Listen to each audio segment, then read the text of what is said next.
ஏ guys எல்லாருக்கும் வணக்கம். Welcome to our channel. இன்றைக்கி நம்ம பார்க்க போகிற ஷார்ட் ஃபிலிம் எப்படின்னா, நம்ம கூட எப்போவுமே ஒவ்வொரு ஸ்டேஜில் நிறைய பேர் இருப்பாங்க. நம்ம பிறக்கும் போது நம்ம அப்பா அம்மாவாக இருக்கட்டும், நம்ம கூட பிறக்கிற சிப்ளிங்ஸாக இருக்கட்டும், அப்புறம் நம்ம ஃப்ரெண்ட்ஸாக இருக்கட்டும், இந்த மாதிரி நிறைய பேர் நம்ம கூட இருப்பாங்க. அவங்க இருக்கும்போது அவங்க கூட இருக்கிற டைமை நம்ம செரிஷ் பண்ணாமல் விட்டுட்டு, அப்புறம் அவங்க இல்லாதப்போ அவங்கள மிஸ் பண்ணி என்ன பிரயோஜனம்? அது மட்டும் இல்லாமல் மிஸ் பண்ணுறது தப்புன்னு சொல்ல முடியாது தானே. ஏன்னா அதுவும் ஒரு வகையான ஃபீலிங்ஸ். அவங்க நமக்கு கொடுக்குற சந்தோஷம் அதெல்லாம் நம்ம பின்னாடி காலத்தில் நினச்சி பார்க்குற மெமரிஸாகவும் நம்ம அதை நினைக்கலாம். அப்படி மெமரிஸாக நினச்சிட்ருக்க ஒரு பொண்ணை பற்றி தான் நம்ம பார்க்க போகிறோம். அந்த பொண்ணு தான் நம்மளோட ஹீரோயின் மெகுமி. அவளோட வாய்ஸ் ஓவரில் தான் இந்த ஷார்ட் ஃபிலிம் ஸ்டார்ட் ஆகுது.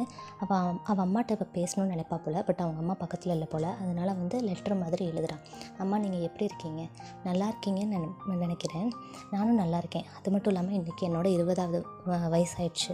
எனக்கு இன்றைக்கி 20வது பிறந்தநாள். இப்போ நீங்கள் என் கூட பிறந்தநாள் கொண்டாட இல்லாட்டி கூட நான் என் ஃப்ரெண்டு கூட போய் என் பர்த்டேவை செலிப்ரேட் பண்ண போகிறேன் அப்படின்னு சொல்லிக்கிட்டே அவள் கிளம்பிட்டு வெளியே வந்தால் அவளோட அப்பா இருக்கார். அவளோட அப்பாவுக்கு நான் அப்படி வெளியே போகிறேன்ப்பான்னு சொல்லிட்டு கிளம்புனதும் அவர் அப்பா அவளோட ஃப்ரெண்டோட மகளையும் இன்வைட் பண்ணியிருப்பார் போல். அவங்க உள்ளே வர்றாங்க. இதோட இந்த சீன் முடியுது. அதுக்கப்புறம் நம்ம ஹீரோயின் அவங்க அம்மா கூட இருந்த நாட்களை நினச்சி பார்க்குறா. அவங்க அம்மா அவளோட பர்த்டேக்கு ட்ரெஸ் எல்லாம் ப்ரெசென்ட் பண்ணியிருப்பாங்க, கேக்லாம் கொடுத்துருப்பாங்க. இதெல்லாம் யோசித்து பார்த்துட்டே இருக்கா. அப்படியே யோசித்து பார்த்துட்டே இருக்கும்போது அவள் தனியாக பஸ் ஸ்டாப்பில் நிற்கிற மாதிரி இருக்குது. அவள் பக்கத்தில் இன்னொருத்தவங்க இருக்காங்க. அவங்கக்கிட்ட ஒரு பொண்ணு அம்மா இங்கே பாருங்கள், என் ட்ரெஸ் எப்படி இருக்குது, நீங்கள் வாங்கி கொடுத்தது தான் நல்லா இருக்கா அப்படின்னு சொல்லி கேட்டுட்டு அவங்க அம்மாவும் நல்லா இருக்குன்னு சொல்கிறாங்க. அவங்க அம்மாவும் அந்த பொண்ணும் சேர்ந்து அந்த பக்கம் வேற எங்கேயோ வெளியே போகிறாங்க. இதை பார்த்து நம்ம ஹீரோயின் ரொம்ப ஃபீல் பண்ணிவிட்டு அவளோட ஃப்ரெண்டுக்கு கால் பண்ணுறான். அவளோட ஃப்ரெண்டு எடுக்கலை. அப்புறம் கொஞ்சம் நேரம் வெயிட் பண்ணாலும் அவளோட ஃப்ரெண்டு வந்த மாதிரி இல்லை. அப்புறம் கொஞ்சம் நேரம் கழித்து மெகுமிக்கு கால் வருது. யாருன்னு பார்த்தா அவளோட ஃப்ரெண்டு தான். அவளோட ஃப்ரெண்டு கால் பண்ணிவிட்டு, கோச்சிக்காத மெகுமி, எனக்கு இங்கே கொஞ்சம் வேலையாக இருக்குது, ஷிஃப்ட் மாத்திரவங்க கூட வரல, அதனால் என்னால் வர முடியல, ப்ளீஸ் நீயே போய் டின்னர் டேபிளில் வெயிட் பண்ணு, நான் வேலையெல்லாம் முடிச்சுட்டு வந்துடுறேன் அப்படின்னு சொல்லிட்டு ஃபோனை வச்சிடுறா. ஏன்னா அவளுக்கும் அங்கே வேலைக்கு கூப்பிட்டுட்டே இருக்காங்க. அதனால உடனே மெகுமி சரி நம்மளே போகலாம் அப்படின்னு சொல்லிட்டு கிளம்புறா. இங்கே அவங்க அப்பாவை பார்த்தா அவங்க அப்பா அவர் ஃப்ரெண்டு கூட சாப்பிட்டுட்டு செலிப்ரேட் பண்ணிகிட்ருக்காரு தனியாகவே. இதுக்கு என்ன செலிப்ரேட் பண்ணுறாருன்னு தெரியலை. அதுக்கப்புறம் நம்ம ஹீரோயினை காட்டினா ஹீரோயின் தனியாகவே ரெஸ்டாரண்ட்டில் உட்காந்துருக்கா. வெயிட்டரும் மேம் ஆர்டர் பண்ணுறீங்களா ஏதாச்சும் அப்படின்னு கேட்குறாங்க. அவர் இல்லை, என் ஃப்ரெண்டு வருவாங்க, வந்தோடனே ஆர்டர் பண்ணிக்கிறேன் அப்படின்னு சொல்லிட்டு விட்டதுக்கப்புறம் திடீர்னு லைட்ஸ் எல்லாம் ஆஃப் ஆகுது. அப்புறம் ஹாப்பி பர்த்டே டு யூன்னு வெயிட்டர் சொல்லிக்கிட்டே கேக் கொண்டு வருவார். கொண்டு வரது பார்த்தோன்னே நான் மெகுமிக்கு தான் கொண்டு வராரு அப்படின்னு நினச்சேன். கடைசியாக பார்த்தா பக்கத்து டேபிளில் இருக்க பொண்ணுக்கும் பர்த்டே போல். உடனே அந்த பொண்ணுக்காக கொண்டு வந்திருக்காரு. அது கொண்டு வச்சதுக்கப்புறம் தான் தெரிஞ்சுது.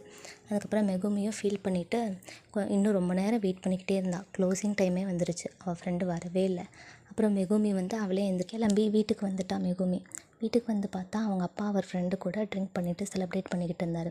அதை பார்த்துட்டு மெகுமி எதுவுமே ரியாக்டே பண்ணாமல் அவள் ரூமுக்கு போய் படுத்ததுக்கப்புறம் அவளுக்கு பசிச்சிச்சு போல். மறுபடியும் இறங்கி கிச்சனுக்கு சாப்பிட ஏதோ எடுத்துகிட்டு இருந்தா. அதை பார்த்தோன்னே அவங்க அப்பா மெகுமி வெளியே போனியே, சாப்பிட்லையா நீ, சரி எங்கள் கூட சாப்பிட்றியா அப்படின்னு சொல்லி அவங்க அப்பா கேட்டார். அதுக்கு மெகுமி இல்லைப்பா வேணாம் அப்படின்னு சொல்லிட்டு நான் காலேஜ் டிஸ்கண்டினியூ பண்ணலான் இருக்கேன் அப்படின்னு அவங்க அப்பாட்ட சொன்னோடனே அவங்க அப்பா கோவமாயிட்டு சரி போ, உன் இஷ்டம் போல் என்ன வேணால் பண்ணிக்கோ, நான் சொல்கிறது நீ கேட்க மாட்டேல அப்படின்னு சொல்லி கத்தினோடனே அவளோட ஃப்ரெண்டும் அவர் பொண்ணும் என்னாச்சு அப்படின்னு சொல்லி கேட்குறதுக்கு வர்றதுக்குள்ளே மெகுமி கோவமாகி வெளியே போனோடனே அந்த ஃப்ரெண்டோட பொண்ணு நான் போகிறேன் அப்படின்னு சொல்லி போக கிளம்பும்போது இல்லைம்மா வேணாம் அப்படின்னு சொல்லி மெகுமி அப்பா சொன்னார்.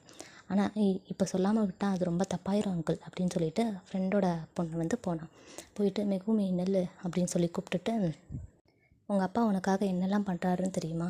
இன்றைக்கி எங்களை கூப்பிட்டது கூட உனக்காக தான், உன் பர்த்டேவை செலிப்ரேட் பண்ணுறதுக்காக தான். அவர் தனியாக செலிப்ரேட் பண்ணால் நீ எதுவும் ஃபீல் பண்ணுவியோன்னு நினச்சி தான் எங்களை கூப்பிட்டாரு.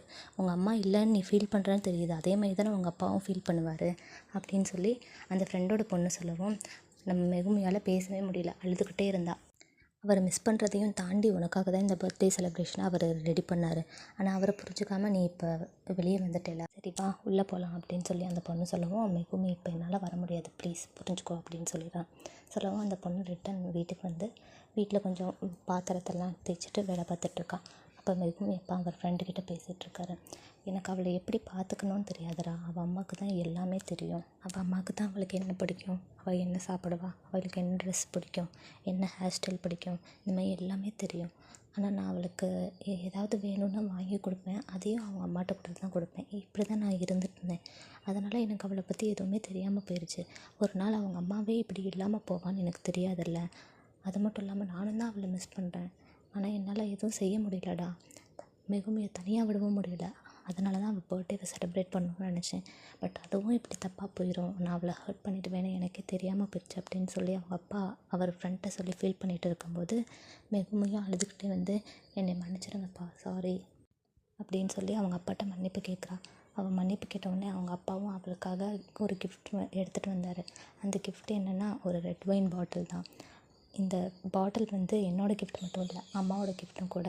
உன்னோட 20வது வயசில் உங்கள் அம்மாவும் நீயும் சேர்ந்து குடிக்கணுன்றதுக்காக உங்கள் அம்மா இந்த ரெட் ஒயின் பாட்டிலை பத்திரமா எடுத்து வச்சுருந்தாங்க. ஆனால் இதை நான் இப்போ உங்ககிட்ட தரேன் அப்படின்னு சொல்லிட்டு 2 பேரும் சேர்ந்து அழுதுகிட்டே அவங்க அம்மாவை ரொம்ப மிஸ் பண்ணிவிட்டு அந்த பர்த்டேவை செலிப்ரேட் பண்ணாங்க. இதோட இந்த ஷார்ட் ஃபிலிம் முடியுது. இதிலருந்து நமக்கு என்ன தெரியுது? ஒருத்தவங்க இல்லை, கடவுள்கிட்ட போயிட்டாங்க அப்படின்னா நம்ம அவங்கள மிஸ் பண்ணுறது சரிதான். ஆனால் அவங்கள நினச்சிக்கிட்டே நம்மளோட வாழ்க்கையை நம்ம வாழாமல் இருந்தோம் அப்படின்னா அது தப்பாயிரும். இருந்திருந்தால் நம்ம இந்த வாழ்க்கையை நல்லா வாழணுன்னு தானே நினச்சிருப்பாங்க. ஸோ அதனால் மிஸ் பண்ணுறது ஒரு பக்கம் அவங்கள ஞாபகம் வச்சுக்கிற ஒரு மெமரிஸாக இருந்தால் கூட நம்மளோட வாழ்க்கையை நம்ம அவங்களால மற்றவங்க மேலே எரிச்சல் காமிச்சிக்கிட்டு அந்த மாதிரி நம்ம வாழ்க்கையை நம்மளே வந்து அழிச்சிக்கக்கூடாது. அவங்களோட நல்ல மெமரிஸை நம்ம மெமரியில் வச்சு செரிஷ் பண்ணணும். ஓகேவா கைஸ்?